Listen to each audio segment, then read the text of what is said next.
the Filmspeak podcast. My name is Dave. My name's Amanda. And I'm Adam. And this is our weekly conversation about movies. How was everybody's week? My week was good. My birthday is in 3 days, and I'm freaking out. If anybody wants to boogie with the B-Day girl. Yeah, I'm turning the big 2-2. So if anyone wants to boogie with the B-Day girl, let me know.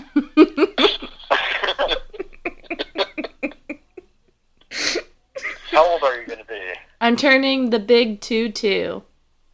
Oh, that's awesome. That is crazy. It's like my first lame-ass birthday, but it's fine. I'm excited. Yeah. It doesn't really mean anything, but I'm going to be, fully sauced on Friday night, so it's going to be fun. What? I said I'm going to be fully sauced on Friday night. Shithoused. I thought you said soft. S-O-F-T. And I was like, is that like a new way to say you're drunk? Oh, no, but I mean, that's appropriate too, I guess. Yeah. How was your guys' week? You're thinking me. Wow. How was your week, Dave? My week was good. I got to play some baseball. I hurt my shoulder, but it's good now. Yeah, I helped you out. Yeah, Adam. I think I slid head first back into first base, and when I was a kid, I popped my shoulder out skateboarding, doing a hand plant. That's a 90s street trick for you millennials out there. But I'm sure they probably know. They're the one group of people that would still know what that is. That's true. Shout out to all my millennials knowing 90s tricks. All my skate crew. Yeah, all my skate rats. But yeah, so Adam actually helped me by pulling my shoulder or pulling my arm and popping it back in. So it feels better now, and I've been rediscovering the wonders of Tiger Balm, and that's fun. So, yay! I thought you were gonna go a different direction with what you've been doing to work that arm back out. I mean, that's a given, but what are you gonna do? But yeah, so just celebrating that shoulder, nice. with mad loving and Tiger Balm, and put some. What is Tiger Balm? What is Tiger Balm? It's Tiger Balm is this stuff that it's an ointment that you rub on you, and it's mentholated, and it penetrates deep into the muscles, and all this like icy hot, cool stuff. Yeah, it's basically icy hot. Gotcha. Cooler name though. Yeah, sponsor us, Tiger Balm. Tiger Balm. Sponsor us. Icy hot's a bunk. This is hot. Myth I've never busted. fucked with icy hot. I've always been a Tiger Balm man. I've never. If you want to get sponsored by Icy Hot, that's fine. I'm going to get sponsored by Tiger Balm. No, I want to get sponsored by Tiger Balm too. Yeah, same. All right, Tiger Balm. Yeah, sponsor us. Icy Hot sucks. There you go.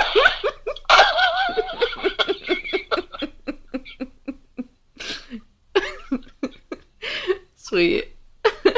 Fucking Tiger Balm for the win. Oh my god. That's it. Alright. Well. My week was pretty good. Pretty normal. Baseball came back. Orioles got off to a pretty good start. And that was awesome. They're coming back to earth a little bit, but they'll be alright. Yeah. Pitching has been pretty decent. I mean, except for the game, the bullpen the other day, that was a little bullshit, but It happens. But yeah, that happens. Not to call out anybody, but maybe he should get sponsored he'd do a little better. Yeah, he probably could use some Tiger Balm. But yeah. Who couldn't, though, am I right? What's that? I said, who couldn't, though, am I right? Yeah, True. Tiger Balm is good for everyone. Yeah, good for... Yeah. Even I use Tiger Balm to clean my Blu-ray. Just slather some on every time, rub it in. Nice and deep. Yeah, what did you guys watch? I watched the movie Parents, which is an old movie, I believe, from the later 80s with Randy Quaid. And he has a family. He's the patriarch of the family. He has a wife, and he has a son who is he's introverted and small and just kind of weird. And he goes to class for the first day, and, the teacher's like, well, tell us a little bit about yourself. And he decides the fact that he wants to share with the class that if you take a black cat and you boil it and take out its bones and gnaw on it, you can turn invisible. And all the kids are like, wow, this kid's weird. So he's kind of like by himself, at home and in school.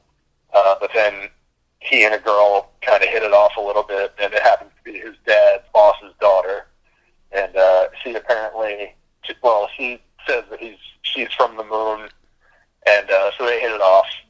And so the dad, Randy Quaid, is a cannibal.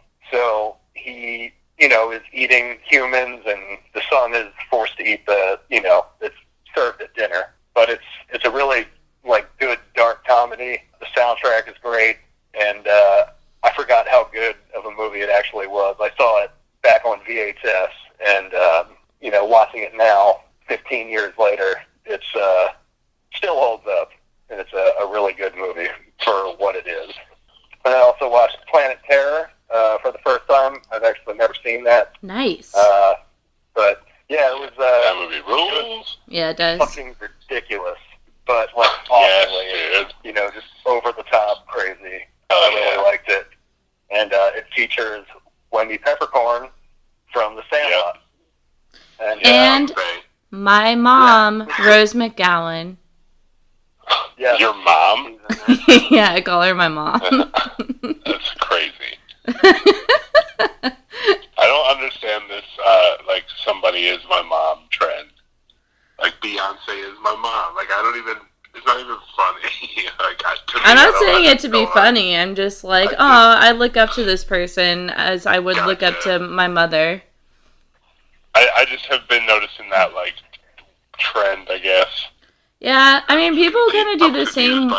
People kind of do the same thing with, guys. They're like, oh, that's my dad. Yeah, true. I guess I'm not really, confused by it. I sound like a grumpy old man for no reason. Yeah, you sound kind of crotchety. Yeah, I really don't know why I'm, off on a tangent about it. It really doesn't matter. Sorry. It's all good. I'll never forgive you. And the final movie that I watched was Three Amigos. I'd seen that a lot when I was a kid, too. And I just rewatched that, and that was good, too. So I've never seen that. You haven't? It's like Steve Martin and shit, right? Yeah, Steve Martin, Martin Short, and Chevy Chase. Nice. Yeah, I've never seen that. I should. I agree. I can't believe you missed the Grindhouse experience, though. Back in the day in the theater, that was, such an awesome time. When that came out, because it was that. Planet Terror aired first, and then they aired Death Proof. Right. But it was there was fake trailers for crazy ass movies Machete, right? Yeah, Machete came out of that. Hobo with a Shotgun actually came out of that. I think they're making a Thanksgiving movie, which is Eli Roth's Thanksgiving slasher movie trailer in that. So I don't know, that was such a cool experience, and it's cool that it's grown out of that. It was that world has kind of branched out now, which is sort of interesting. Yeah. And most of it's all pretty good too. I like it. good directors working. Not that Eli Roth is like a great director at this point, but Yeah, and the cast is always really good too. They get pretty good people to do what they do. Oh yeah, And that dude, definitely helps. there was one. It wasn't in like the theater, but I saw it online. Like I think it was like a thing where there was like a set in stone amount of trailers everybody was seeing, and then they were picking random like contest winners or like different regions of the country were seeing like different ones. So there was one that was for like something called like the SS werewolf, and it was like a Hitler like werewolf like franchise, like not franchise, like kind of like a mockery of that. It was called like, and like Nicolas Cage was like in like wolf makeup and like or like wolf like getup. It was ridiculous. But like Hobo with a Shotgun grew out of that too, which is cool. It was just like something like this random guy like small time filmmaker like made and sent in and made it, which is cool. I think it won like some film festival or like some like contest at a film festival or something to be entered in it, if I remember correctly. But yeah, I love that shit. I was like obsessed with Grindhouse. You got to see Death Proof. I've seen parts of it. But Dude, you should just sit down and like burn through it because it's awesome. We should watch that actually. You would love that too, Amanda, if you haven't ever seen it. I have seen it. I love it. Nice. I figured. Hold on. I don't know why I did. It's like so smart. And What movies did you watch, Amanda? Well. I watched a few things this week. I actually got to sit down and watch things that weren't just like total trash, which was nice. I finished 13 Reasons Why, which I think it was really good. I think I mentioned this the last time we recorded, where like I read the book in middle school, and I think that the series is actually way better than the book after finishing the whole thing. And the last like 3 episodes of it were just like crazy intense, and I was surprised because it looks like there's gonna be a continuation of it, like there's gonna be like another season of it. And for some reason, I just like wasn't expecting that at all. But there's definitely some storylines that were left open ended there. So I'm interested to see what they do in an upcoming season, if that's something that's like really gonna happen. I also watched No Country for Old Men for the first time last night. It was awesome. For the first time? Yeah, for the first time. And oh my god. yeah, it was fucking awesome. I really loved it. Javier Bardem is like fucking awesome. Especially, I mean, that was just like one of the best villains I've ever seen in any movie, I think. It's just like pure evil. It was crazy to see. Menacing. Yeah, crazy. And it's like mostly because of the haircut. Dave, hold on real quick, Dave. Have you seen No Country for Old Men? I have not. Oh my fucking god! I know. We're gonna watch that. That'll be my next movie. Okay. Well, I haven't seen it in like 2 years. I'm eventually gonna watch it. I mean, I own it. No, we're gonna watch it. You know. I'm gonna pick it next. Since you just watched it. Cool. I'm down with that. I also watched How to Be Single, and it wasn't great. I think it had a good value to it, and like I was happy that she, like the main character, genuinely did end up like being single and like being okay with herself and everything. But it was just like, I don't know, maybe it was just like the whole like Rebel Wilson being in a movie thing, just because it was like just like pubic hair jokes the whole entire time. And I'm just kind of like, how many pubic hair jokes does it take for like a woman to be considered funny in a movie? Like that's just like kind of, I don't know. It was just like a kind of like a try hard thing. And Yeah. I don't know. People can be like way more complex than that, and they just kind of like reduced it, which I didn't really like. But whatever. Like it fits into what it is. But today I rewatched Sky High, and I love it. It was so good. Hey, Dave, do you know the cover of that movie that I always used to show you with, like, Kurt Russell? And I'd be like, that looks like Spencer. Yes. That is the movie she's talking about. Oh, yeah. I know. Oh, okay. I'm just making sure you knew. Dude, Sky High's the shit. I saw it in theaters, and I probably rewatched I didn't know it. that it was, like, in theaters. That was, like, a Disney thing. Oh, hell no. It was in theaters, and I saw it, and I was there, and it was awesome. And I probably have rewatched it, like, once a year, like, since it came out. Like, I love this movie. No, it's so good. And then, while I was waiting for you guys to be ready, I actually did manage to finish Cheetah Girls 2, which was good. As soon as you said, I'm 30 minutes, I was like, we're going to wait 30 minutes. I'm going to make it. Well, because I wanted you to talk about it. I guess it's a blessing in disguise because I really got the closure that I needed. Seen it before. Not for a really long time. Like, I really didn't remember anything about it. But in this, do you want to be a cheetah girl? Yes. Who doesn't? Nice. Are you kidding? I guess. I mean, all they do is like run around and scream girl power at the top of their lungs. I kind of love it though. Annoying. Oh wow, rude. Do I smell a hater? I mean, I would watch it for like comedy value. Yeah, no, I mean it's yeah. I mean, this time around they go to Barcelona. And that's a thing. Yeah, I mean, it was okay. Those two movies are both, like, extremely wholesome, so it's fine. Yeah, but that's about it on my end for what I watched, besides Riverdale and Girls.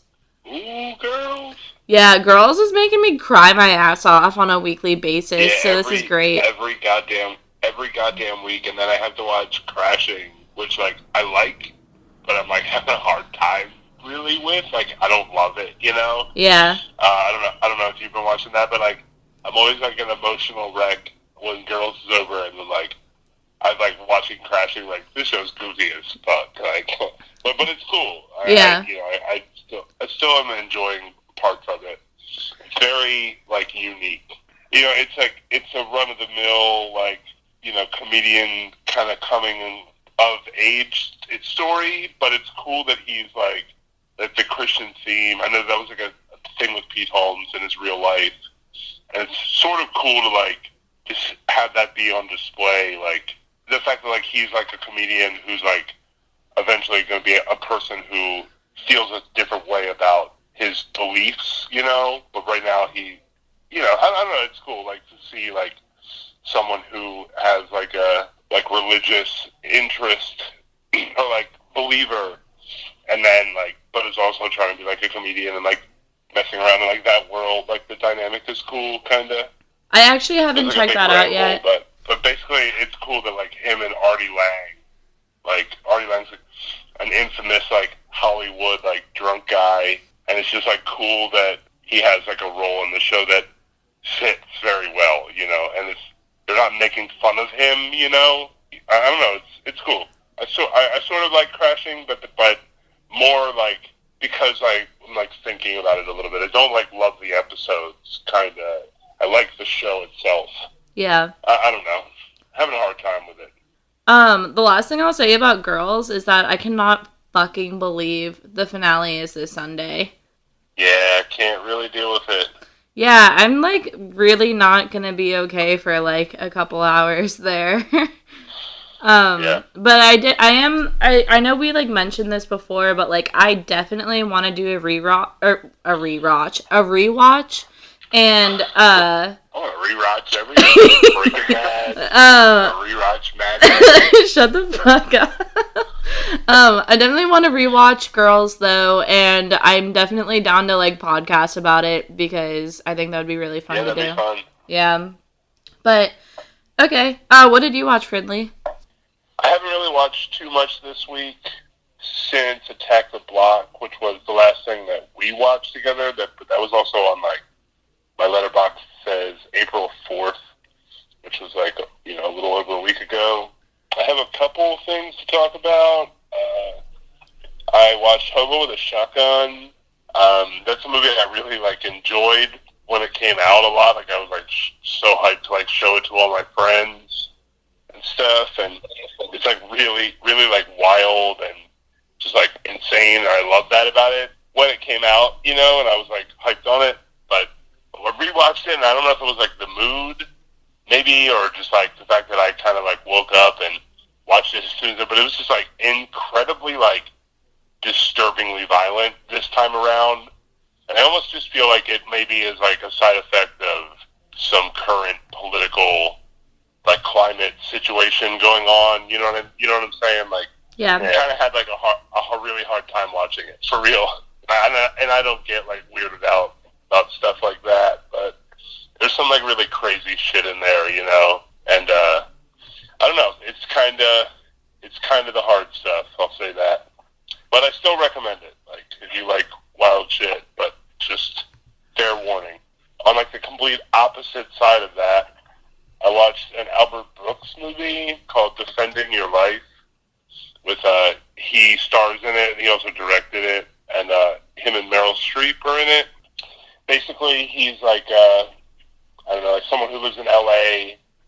It's one time or he's driving down the street and someone runs into his car, a bus runs into his car or something, and he dies. And the whole premise of the movie is that he's basically being judged. He's being judged by a case by case basis. They're going through different chunks of his life with him over a couple month span or whatever, to determine if he can move on from there. And basically though, the whole world is set up where he can do whatever he wants, and they're in a place called Judgment City. And the whole thing is that they can eat as much as they want, and they can do whatever they want. They can drink and smoke and I don't know.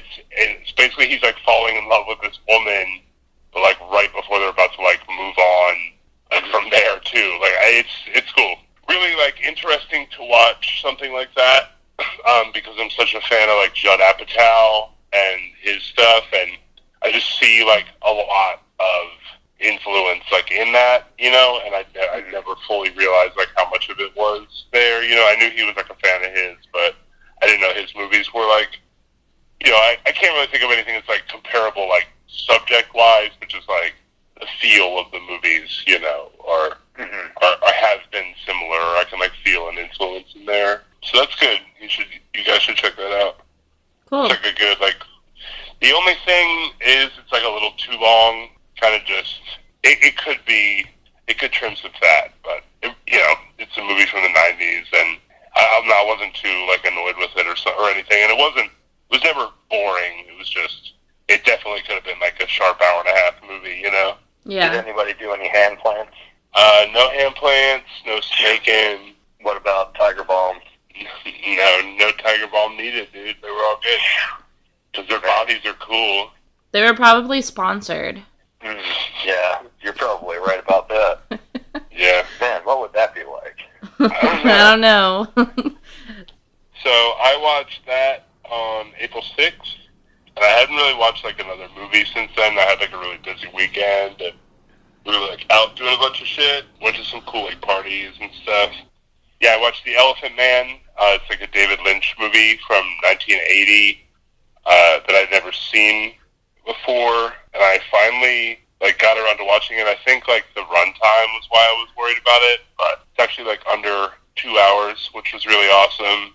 And yeah, no, it's really good. It's stars Anthony Hopkins and I think John Hurt as the Elephant Man, but Anthony Hopkins plays a character who is a doctor, and somehow he comes across a patient that has giant tumors all over his body that have been growing since birth, basically, and he's an 18-year-old kid, I'm pretty sure, or something. He's he's a young man, but his father beats him and shit, and basically the whole premise of the movie is that he's trying to get him into a hospital, while at the same time time, like, this other group of people are trying to, like, make money off of, like, showing this guy off, this, like, you know, labeled freak of nature off. It's, like, a really, like, interesting dynamic between, like, some, like, poor, like, bastardized, like, thing that's brought into the world, like, is, like, cruelly now, like, getting drawn in, like, different directions and shit. And it was, like, really, like, emotional watch, kind of, but it was, like, incredible. I was really, like, blown away by it. Highly suggested. Nice. Yeah, it never is, like, you know, David Lynch always is, like, for the most part, he makes, like, the universe he's creating so that can just turn super weird, like, in a second. But this movie doesn't really exist in that world. Nothing is, like, weird around, but it looks very, like, desolate and odd, you know. But, like, the story itself is straight compared to, like, most of David Lynch's other work. So it's cool. Yeah. Definitely should check that out. That's about it, other than what we watched mutually, which was... Well, I know a movie that we all watched. Tried to snake me. Yes. I was like, damn, she really just, like, talking over me. I guess in here. Yeah. But you just snaking. You just go snake in the grass. A sneaky snake. Well, yeah. So we all watched Celeste and Jesse Forever, and this was actually my pick because I had been wanting to rewatch this for a little while now. I had seen it a while ago, and I just remembered really, really liking it, and it's just been in my head for the past few months, and I'd been wanting to rewatch it. So I remember a few weeks ago, I had 3 movies in mind, and it was Fargo, Jennifer's Body, and then Celeste and Jesse Forever. And for some reason, those are all movies that I had seen before, but movies that I've been wanting to rewatch. So this was just like one of those. But the movie itself is about a couple that got married when they were young. They like met in high school, and they got married. And they were married for 6 years. They split up and are divorcing, but also trying to maintain their friendship while they're both like getting back out there and like trying to stop like hyper focusing on each other. And it's just like the kind of trials and tribulations that happen with that. But it's starring Rashida Jones, who also co-wrote the movie with Will McCormick, and the other main character is Andy Samberg. And yeah, I mean, I really enjoy this movie. I think it's like a genuinely good romantic comedy. It's not like I think it follows that like formula of a romantic comedy, but it's not like in this like weird alternate like overly romantic universe. It's like a very like the characters are super real and like both super flawed, and there's just like I don't know. It's just very realistic and like kind of hits home, I think. Yeah. Yeah, the situation it's definitely like, relatable. Yeah, like the romantic comedy thing, but like flipped on its head. Yeah. Like in more ways than one, basically. And yeah, like you said, that the characters are like, for the most part, the characters are like good, or at least like they're good intentioned. But some of the writing is like so fucking frustrating to me a little bit. But we can get into it later, I guess. Yeah, I mean the character that I had the most frustration with, which I feel like isn't. Oh yeah, Barry. I'm so excited to figure out who it is because I have a feeling it's the same character. I mean, what I was about to say though is that like I think that this is gonna be like a commonly shared opinion, and I'll actually be pretty surprised if it's not. But it's honestly Celeste. Like she's so frustrating. Oh shit. Oh, who is yours? Like Stoner Homeboy is so annoying. That guy's my immediate recast. Oh, yeah, no, I mean, that guy blows, and I'm not saying that, like, Celeste sucks or anything, but it's just, like, watching her go through the shit that she goes through and, like, make the certain decisions that she makes, it's, like, intentionally frustrating, because it's, like, I don't know. Yeah. Oh, no, definitely, yeah. But, yeah, no, that Stoner guy sucked ass, too, so, like, fuck him. Yeah. Yeah, he's getting recast. I mean, I like the character, but, like, Yeah. Like, frustrating. They're in the ice cream shop at the beginning. It's like, that looks like a party. Like, talking about that girl's ass. It's just like, dude, like, no one acts like you. But yeah, no, I love this movie. Other than like that kind of stuff, I really only noticed that also like some of the like writing and stuff that sort of just like was like to me this time around. I never aimed to review it before, basically. You know what I'm saying? So yeah, but it's good, and I liked it. No, I'm just kidding. I really love like music. There's a lot of like soundtrack was great. Yeah. Yeah, there's a lot of really good soundtrack. It's a little bloated, but if you actually like the soundtrack that they put out aside the movie is awesome because it's stripped down, like it's a little more curated, and all of those songs are good, pretty much. Like, and I listened to that for like fucking 3 years after that movie came out. So that's why this movie's so like relevant in my head, basically, because I like listen to the soundtrack so much, and like the scenes just replayed in my head. You know what I mean? Like a lot of the time. But yeah, I don't know. As far as like it being like a good romantic comedy goes, or like dramedy, like I think it's definitely makes some choices that like other movies just don't really like they don't cross certain lines, and you know, and then like other sides where like other things where like it's cool that, you know, the main character is like a female who I guess you could or could not say like she does or doesn't need a man, you know, like she's like at a time like is functioning without anyone, you know what I'm saying? Like she's like this strong, like, but basically like, you know, this is the opposite of 500 Days of Summer or something, where like, and you don't see that often, I feel like. But maybe I also just don't watch a lot of like female-led, you know, romantic comedies anyway. So maybe I'm wrong on that. But I mean, does it feel different to you than like other stuff, like on that angle? I definitely see what you mean. It's almost like about the whole 500 Days of Summer comment is almost like a gender swap of that, because yeah, no, that definitely makes sense. As far as other more realistic / like indie romantic comedies, though, I can't think of anything else to really compare this to. On Letterboxd, not that this is like recent or indie or anything. On Letterboxd, I read that somebody was comparing it to When Harry Met Sally, which I thought was super interesting. But I also haven't seen that movie in a while. But I can like definitely understand it from what I do remember. Yeah, well, that's like the classic.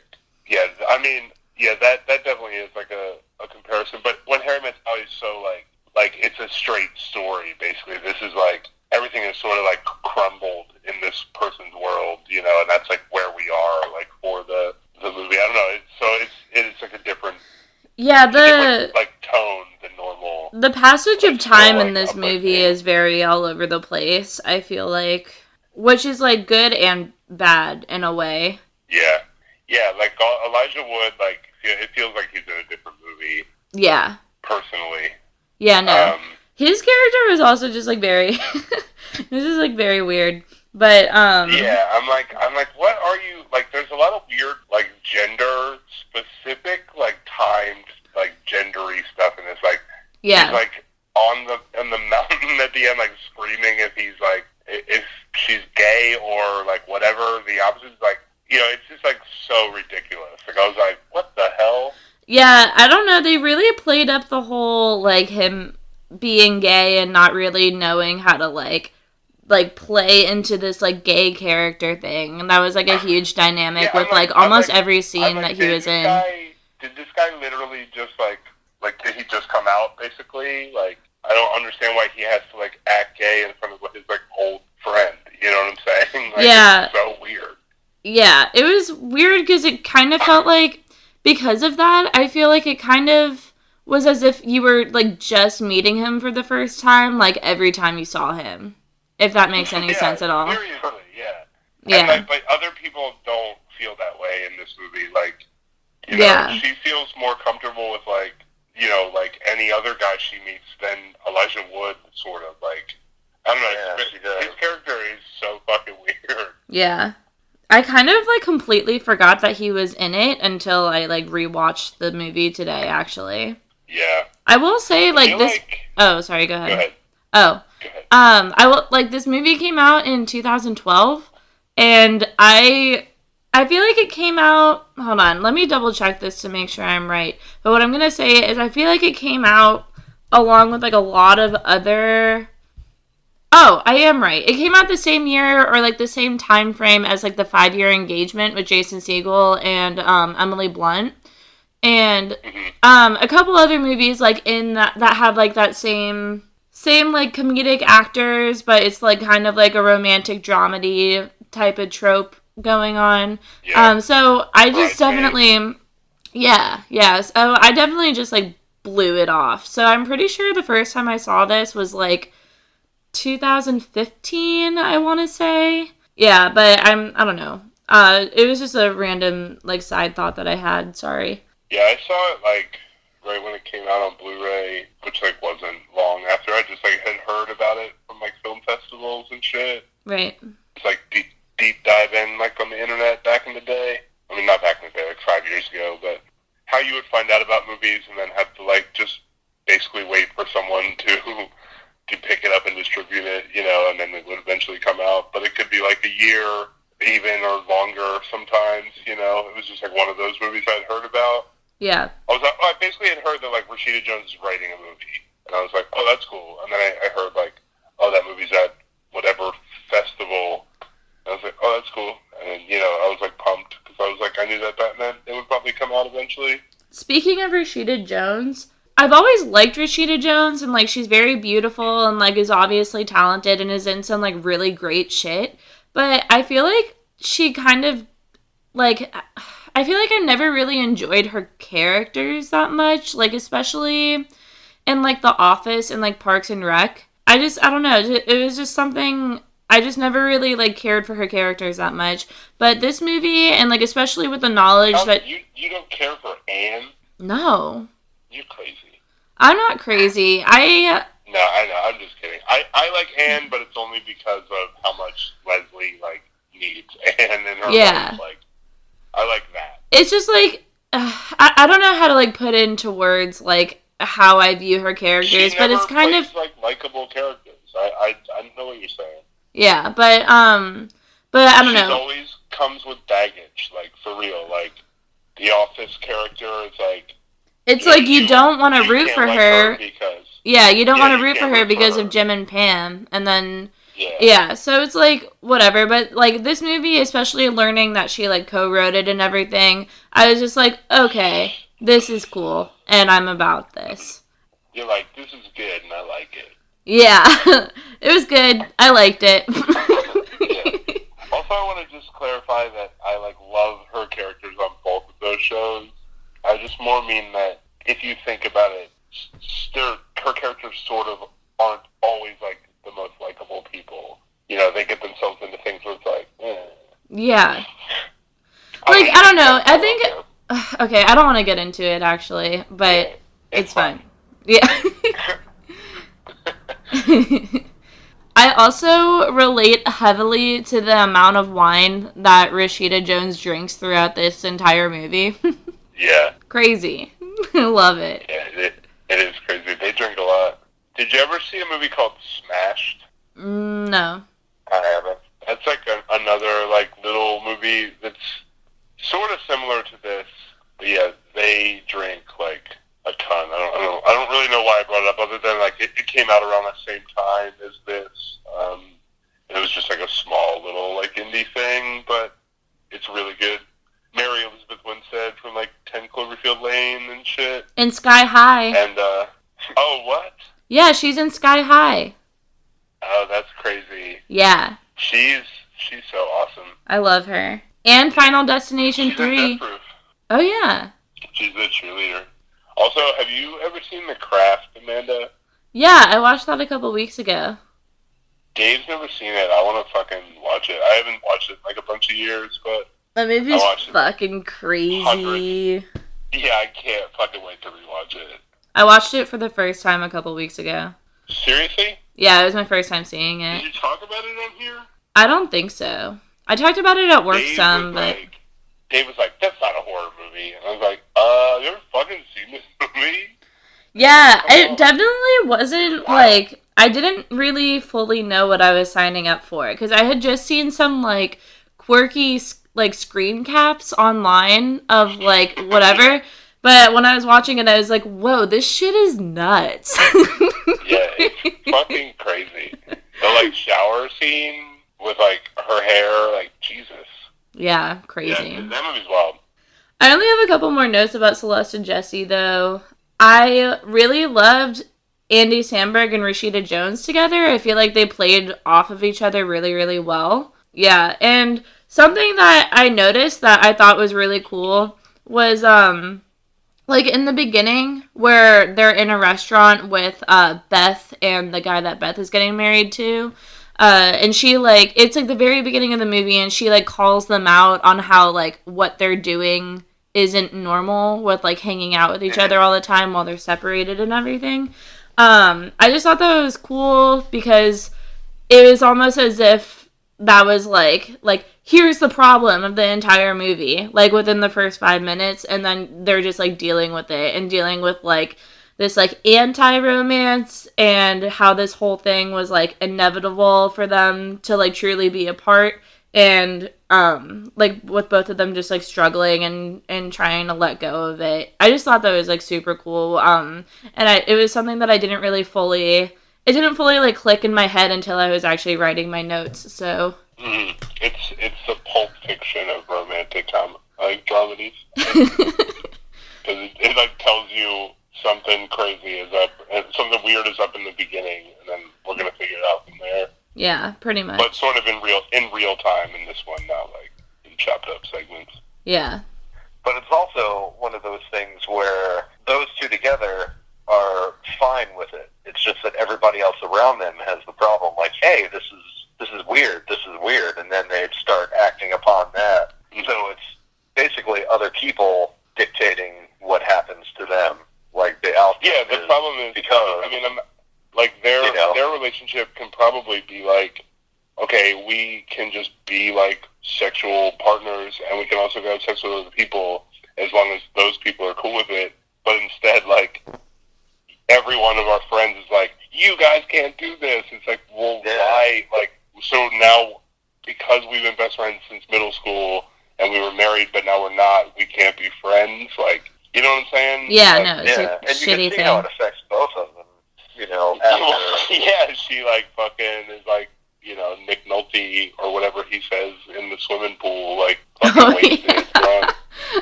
That scene is amazing when she's just like, hey, she's like smoking a cigarette, has like a drink in her hand, and is like has like a piece of like food or something too. Didn't she have like ranch on her lip? Oh, it's ranch. Yeah, ranch. Asking gross. If there's any more ranch. She wants to ranch it up, bro. Ew. And she's like dressed all ridiculous. Yeah.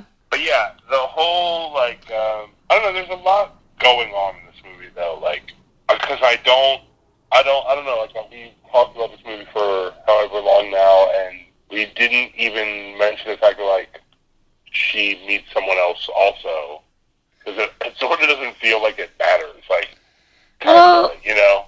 I mean, she decides. Doesn't really get that much of a push to the forefront. I mean, he's just kind of on the periphery, throughout. Even like when they're together, they just kind of seem like it's, they're both kind of just going through the motions.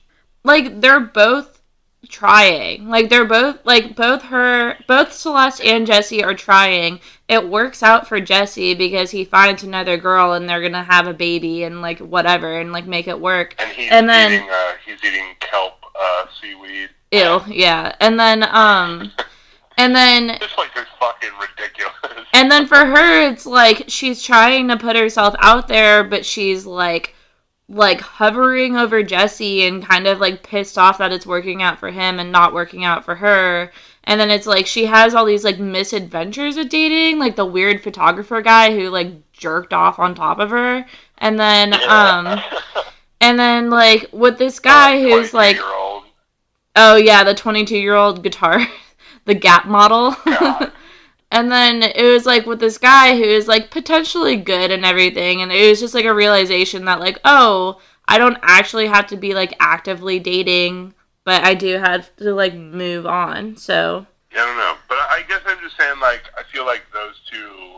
I don't know, like, they I guess, like you're saying, they're trying, but, you know, there was no... Everything they're ever doing is, like, you know, like, going... Like, they're only, like, ever at the, like, dance club or, like, at the party. Like, they're never having, like, their own time. Basically, they only go on dates, and I don't know, I guess, like, I really don't know why I have a problem with that, even thinking about it. So, I don't know. Yeah, I mean, they showed Jesse and Celeste. They showed them, like, having real time together, you know, where they would just be, like, doing whatever, whereas, what's the guy's name, Paul, or whatever? Yeah. Like, Paul and Celeste were just kind of, like, out doing stuff just to, you know, that was their, like, time together where they didn't actually, like, they had to be doing something in order to kind of tolerate each other. It's sort of weird, like, yeah. Yeah, no chemistry. Like, it's not personal, you know what I'm saying? But they're dating. And I get that they, like, are just, like, meeting each other, but he doesn't feel like much more than he doesn't feel like more of a character than, like, Rich Summer or, like, the guy who jerks off on her or, like, anybody else does, basically. But he's in it more, you know what I'm saying? Yeah. He's like a normal-ass guy, written kind of character, but, like, they just didn't show, like, enough of him, sort of. You know what I'm saying? Like, enough, like, be like, there's no emotional stakes on his side, like, from him, I feel like. Sort of. He is, like, the one guy that she dated that wasn't, like, a fucking nightmare. And then he also just, like... I feel like he was the one who kind of, like, quote-unquote, like, taught her the lesson that, like, she doesn't need to be right all the time. Because I'm pretty sure he's, like, the first one in the movie who, like, says anything about that. And he's like, hey, like, how's that going for you? And she's like, not great, thanks for asking. Yeah. I don't know. What did you think, Dave? About what? I don't know. I mean, like, you know, do you have any, like, notes or anything you want to say? Oh, yeah. I mean, we've discussed most of them already. Gotcha. The main thing that I wanted to say is that this is something where they're both at fault. It isn't like one of their faults. They both have, you know, obviously have feelings for each other, and they could have, you know, gone in a way where they could have gotten back together or just remained friends and just kind of left it at that and, you know, not dated other people. But, you know, they both, instead of just talking about it, you know, it was just kind of one of those things where they just kind of let it fester, and it kind of got out of control. And he slept with another girl, and that's where everything kind of went south. So the whole thing could have been avoided with just communication. But they're also a young couple, and blah, blah, blah. So they're not grizzled. Yeah, but it's like, he, like, slips in the fact that they had sex 3 months ago, and she's just like, oh. She, like, brushes it off, and it's like, well, you could that tell should, like, change the whole fucking dynamic. I mean, she is, but, like, she's not, like, it seems like it would be more upsetting than it is in this movie, basically, to find out that, like, this guy is having a fucking child because he slept with someone 3 months ago, and it's like, when did you guys break up? Was it It was 4 6 months ago. It was 6 months. They said that, I thought it was longer. No, it was 6 months. They were married for 6 years, and then they were separated for 6 months. They said it in the beginning. Got it. So, I thought they said it was 3 months into them being separated, but still living together, he fucked someone and then, like, just kept it a secret until he found out she was pregnant, basically. Well, he didn't see her after that. Well, he runs into her at the bookstore. Right, and then I guess and that's why met they after started. that. Okay, and but at she that was point, like, hey, I'm pregnant. Oh, yeah. Yeah, I mean, you don't know if you only see a girl once, you know, and then sleep with her. She's not going to know that day. You know, I'm pregnant. I need to know now. Yeah. That's a terrifying thought. Yeah, it is. Like that. If you knew that quickly. No, thank you. Again, about the music, like, there's just a lot of, like, cool... This movie's like an hour and a half long, and there's a ton of scenes like, first of all, there's like so much fucking music, but there's like a ton of scenes that are like built around music, sorta, and a lot of those were cool. And I don't know, I love like the scene at the end when she finally gets to their like destination wedding and is like standing outside like smoking a cigarette, and like there's like the foggy like fog around the tent, and then there's like fireworks going off and shit. Such a cool shot. There's a lot of that is cool, I guess. I love like how like well, she's in like Rhode Island then. Yeah. Yeah, I don't No, know. there definitely was some like really cool camera work in this movie. Yeah, definitely, and it shows like LA off sort of in like a neat way too. Like, yeah. I love LA, like on film. It's fun in person too. So I love LA. I'm Randy Newman. Oh my god. Sorry. It's okay. Do Who you would guys recast? You snaked me. Yeah. Well, you said you would recast the stoner guy. Yeah, but I haven't fully thought with who yet. Okay. I've been thinking about it for like an hour or however long we've been talking. Okay. I would probably recast Paul.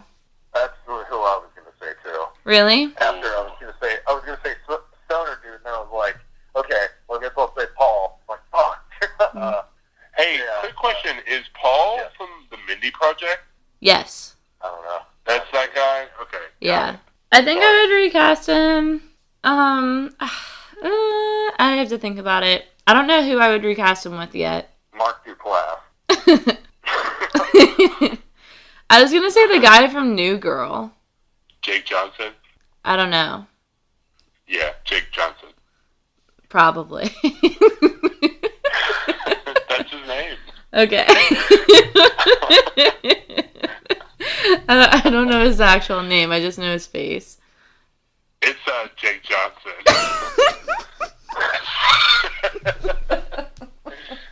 Actually, he's in like a new Netflix movie that I'm about to watch that Joe Swanberg directed. That actually was probably what I was going to watch when I get off the podcast.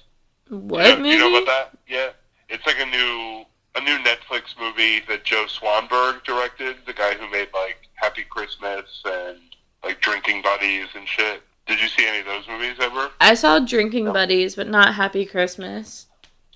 Happy Christmas, I would really compare to this. Like, I should compare a lot of like Joe Swanberg stuff to like the vibe of this movie. You should check out Happy Christmas. You'd like it a lot, I think. It's like, you know, speaking of a character who like can't make the right decision, basically, Anna Kendrick plays the same kind of person. But yeah, I'm trying to think of who I would recast. Or not who I would, but who I would recast with. Who do you guys have? I have Paul with the guy, the guy from New Girl. Oh yeah, right. Fuck. Mark Duplass. Oh, you already did say Mark Duplass. I forgot. Yeah. Okay, I'm Oh, sorry. you were serious? Yeah. Yeah, for a second. Oh. Did you guys know that the dude on the bench, like the bleachers with the guys at the beginning, when they're all smoking weed? Is that Father John Misty? No, it's Chris Pine. Oh. Oh, really? Yeah. From Unstoppable? From Horrible Bosses 2? From the Star Treks. All the Star Treks. Yeah. Yeah, he's in all of them. Damn, who would I recast? I don't know, The dude. worst. Damn. I just can't think of like another like stoner, like good stoner character. Seth Rogen. I mean, that would be like a fun choice, actually. Actually, you know what? I'll go Martin Starr. Who's that? Do you watch Silicon Valley? I Or have you seen Freaks and Geeks? yeah, I've seen Freaks and Geeks. He's Bill Haverchuck, like the tall, skinny geek. Oh, I love him. Is he a stoner though? Yeah, who's like in like Party Down and shit. Have you never seen that show either? I saw a few episodes of it when I was like 15 years old, but I don't really remember Gotcha. much. Yeah, that show's hilarious. Yeah, he's on that. Nice. He has like a fucking giant beard and stuff now. He doesn't look like little Bill anymore. Aww. But yeah, but I loved him in Freaks and Geeks. Yeah, he's great.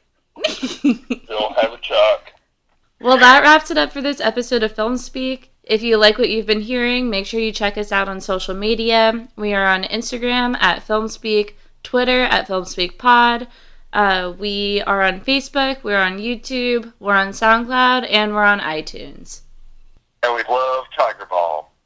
Yeah, Tiger Balm, please sponsor us. But anyway... Yeah. Next episode, we are going to be sponsored by Tiger Balm. I fucking hope so. That's the goal. Fuck Icy Hot. Tiger Balm. Alright, bye y'all. Have a good week. Bye.